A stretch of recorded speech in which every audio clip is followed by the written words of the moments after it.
अरे भाई, ये SC ST वाले को हिंदू राष्ट्र चाहिए ना, तो मैं ये क्लिप से दिखा रहा हूँ। अब भी अगर अब भी चाहिए ना तुम्हें हिंदू राष्ट्र, तो तुम फिर गुलामी सही थे। बकवास कर रहा है। और जो हिंदू बन रहे हैं वो चाहते हैं उनके ब्राह्मणों का भूखा है। तो लगता है कि इन पर जो झाड़ू बंदी थी वो सही नहीं बंदी। ब्राह्मण हमें गुलाम बनाने के लिए क्या करता था? राजा को शासन देता था कि हे राजन, तुझे सपना आया कि तेरा राज्य खतरे में है। सबसे ज्यादा अत्याचार किसने सहा?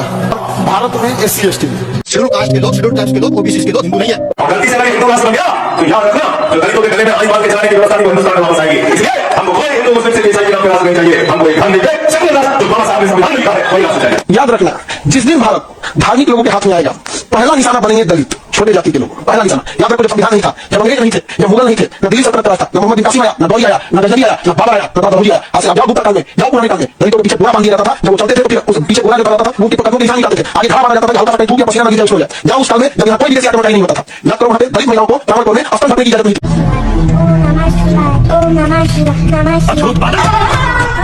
ओम नमः शिवाय का जाप एक शूद्र की जबान से प्रभु क्षमा करना हमारे कानों को। ये बात को सुना, अरे दुष्ट प्राणी, तुमने अपने बालक को कितना भी नहीं समझाया कि महामंत्रों का जाप शूद्रों के लिए महापाप है। अगर भगवान थे और इतने ही शक्तिशाली बलवान थे और उनके सामने जातिवाद होता था, तो मूर्ति से भगवान बाहर आके क्यों नहीं रोके उसको? हम पहली बात तो जात पात खत्म करने के पक्ष में नहीं। क्यों? जात पात खत्म करना एक बहुत विचित्र मुद्दा है जो इस देश में गृहयुद्ध छिड़ गया। कहा इन्होंने, ऐसे कैसे जाति मिट जाएगी?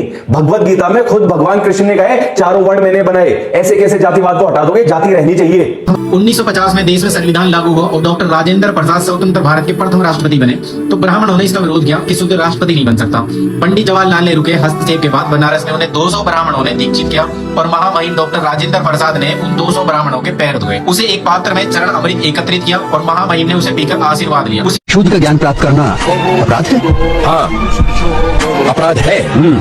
हम अपने राज्य के ब्राह्मणों को और व्यथित नहीं कर सकते। एक मंदिर में दलित बुजुर्गों को पेशाब चढ़वाया, भद्दी भद्दी गालियां दी और भगा दिया। ये घटिया हरकत हुई है लखनऊ से सटे काकोरी इलाके में, जहां शीतला माता मंदिर के बरामदे में एक दलित बुजुर्ग बचे थे जो कि काफी बीमार थे। गलती से पेशाब हो जाने पर उनके साथ अमानवीय व्यवहार हुआ। आरोपी ने उनसे पेशाब चढ़वाया और मंदिर परिसर धुलवाया। यही नहीं, बुजुर्गों को भद्दी भद्दी और गंदी गंदी गालियां दी गई। क्या किया और तुमने तुम्हारे नाम ने क्या किया? तुम्हारे नाम ने एक के कानों में शीशा पिघला के भरा दिया। अब तुमको मर्यादा पुरुषों को नहीं दिया। केरल के ब्राह्मणों को दलित महिलाओं को कबाब नहीं देता, उन्हें अस्त्र खोल के चल रहा था। ये पहचान हो सकेगी दलित। तो ग्राम के जवान भी अरे आपने सब किया, पिया कब लिया? आप पूछे दिए होते, नहीं दिए थे। ब्राह्मणों ने दलितों को बहुत सताया, कब नहीं सताया है? सभी वजह से आपके यहाँ पे होता है। किसी भी शूद्र को ऐसी गाय का दूध निकालने की इजाजत नहीं देनी चाहिए। इस गाय का दूध अग्निहोत्री के लिए इस्तेमाल किया जाना। काटक संहिता अध्याय 3 खंड 2। यही बात आपको मैत्राणी संहिता में मिल जाएगी। श्लोक 4:1-3। बलिदान करते हुए शूद्र से बात नहीं करनी चाहिए और बलिदान के दौरान वहाँ पे शूद्र उपस्थित नहीं होना चाहिए। पंचमास ब्राह्मण 4:1-11। शूद्र को सोमरस पीने की इजाजत नहीं होनी चाहिए। शतपथ ब्राह्मण 14:1-31। शूद्र से दूसरों का सेवक होता है, कुछ नहीं हो सकता है। ब्राह्मण 7:29-4। ब्राह्मण को किसी भी शूद्र का कंधा नहीं दिलवाना चाहिए, वो चाहे भर के ना हो। विष्णु स्मृति अध्याय 19 सूत्र 1-4। वजह जितने भी चीजों के रेफरेंस दिए ये ब्राह्मणों ने लिखी है। कोई शूद्र अपने बारे में ये सारी घटिया चीजें नहीं लिखने वाला। और रही बात अगर कुछ लोगों को स्थित तो मैंने सवाल उठा दिया। एनएसए या फिर सेडिशन के भी चार्जेस लगा दिए जा सकते हैं। शायद अब आप इन चीजों को डाइजेस्ट कर पाओ, वरना आज बोला मेरे पास भी पड़ी दलित होना पाप है। सदियों से एक ही कहानी लिखी जा रही है। कभी उन्हें मंदिरों के द्वार पर रोका गया, कभी पाठशालाओं के कोनों में बिठाया गया, और आज भी संविधान और कानून मौजूद होने के बावजूद सबसे अधिक अपराध उन्हीं के खिलाफ दर्ज होते हैं। सिर्फ 2022 में ही अनुसूचित जातियों पर अत्याचार के 51,656 मामले दर्ज हुए। इनमें से अकेले उत्तर प्रदेश में करीब 12,300 मामले, लगभग 24% सामने आए। राजस्थान दूसरे नंबर पर रहा, लगभग 8,650 मामले, तकरीबन 17% के साथ। तीसरे स्थान पर मध्य प्रदेश, करीब 7,700 मामले, लगभग 15%।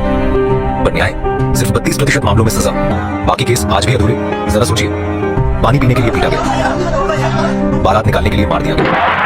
क्या केवल जन्म की वजह से किसी इंसान की जिंदगी इतनी सस्ती है? लेकिन कहानी यही खत्म। चुनाव आते ही सरकारें याद करती हैं दलित समाज को, वायदे किए जाते हैं, योजनाएं घोषित होती हैं, क्योंकि मामला ही कुछ ऐसा है। सिर्फ उत्तर प्रदेश पर नजर आई, यहाँ मतदाताओं में दलित समाज की हिस्सेदारी लगभग 21% है और 2017 के चुनाव में इनमें से करीब 60% वोट बीजेपी के खाते में गए। चुनाव के समय दलित पोस्टर, नारे और प्रचार का एक अवसर बन जाता है, पर चुनाव के बाद न अधिकार, न सम्मान, न न्याय। बाबा साहेब अम्बेडकर ने कहा था, शिक्षित बनो, संघर्ष करो, संगठित रहो, और वही मान आज भी जीवित है। दलित होना पाप नहीं है। पाप तो वह सोच है जो उन्हें केवल वोट बैंक समझकर उनके अधिकार और न्याय से इनकार करती है। सम्मान, न्याय और समानता, यही असली भारत का परिचय। हरिजनों को कौन रोक रहा है कि तुम हिंदू घेरे में रहो? इस सड़े घेरे को छोड़ो, जहाँ तुमने सिवाय दुख और पीड़ा के कुछ भी नहीं पाया, जहाँ सिवाय अपमान के, दुत्कार के, लाठे खाने के तुम्हें कुछ और मिला नहीं। वहाँ किस आशा पर रुके हुए हो? जिस राम ने लास्ट तक जरूर देखना, ओशो क्या कहते हैं सुनना। तुम उसी राम का अभी भी स्तुति कर रहे हो, गुणगान कर रहे हो, संकोच भी नहीं, शर्म भी नहीं। जिस मनु ने तुम्हारी गिनती मनुष्यों ने नहीं की है, तुम उसी मनु महाराज के द्वारा निर्मित समाज व्यवस्था के अंग बने हुए हो। जिन तुलसीदास ने तुम्हें पशुओं के साथ गिना है, ढोल गंवार शूद्र पशु नारी, ये सब ताड़न के अधिकारी, और कहा है कि तुम्हें ताड़ा ही जाना चाहिए, तुम इसके अधिकारी हो,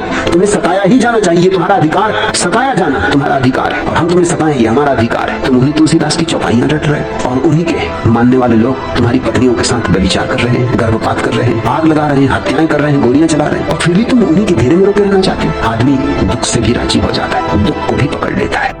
हरिजनों को कभी का हिंदुओं से मुक्त हो जाना चाहिए। क्या रहना है ऐसे लोगों के साथ जिन्होंने सिवाय तुम्हें सताया और कुछ भी न किया। 5000 साल जो तुम्हारी छाती पर मूंग डले, उन दुष्टों के साथ क्या रहना, अलग हो जाओ, हट जाओ। लेकिन गांधी हर तरह की कोशिश करके हरिजनों अच्छा नाम दे दिया, हरिजन अछूत शूद्र बदले लगते अच्छा नाम दे दिया। रह आओ, सब तरह समझा बुझा के उनको रखने की कोशिश की, उन्हीं मंदिरों में प्रवेश करवाने की गांधी कोशिश करते रहे जिन मंदिरों ने हरिजनों की जिंदगी को। कई सारे केसेस है जिसमें दलित हिंदू हो ही नहीं सकता। और सबसे मेन बात है कि एक IAS होकर भी इस जातिवाद का शिकार हो, मैं खुदकुशी कर ली, कितनी बड़ी बात है।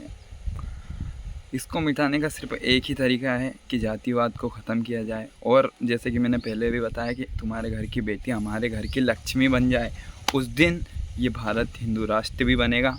तुम्हारा आरक्षण तुम्हारे मुंह पे मार देंगे, और तुम्हारी जो ये सोच है ना, ये मिटनी चाहिए बस। जय हिंद, जय भारत।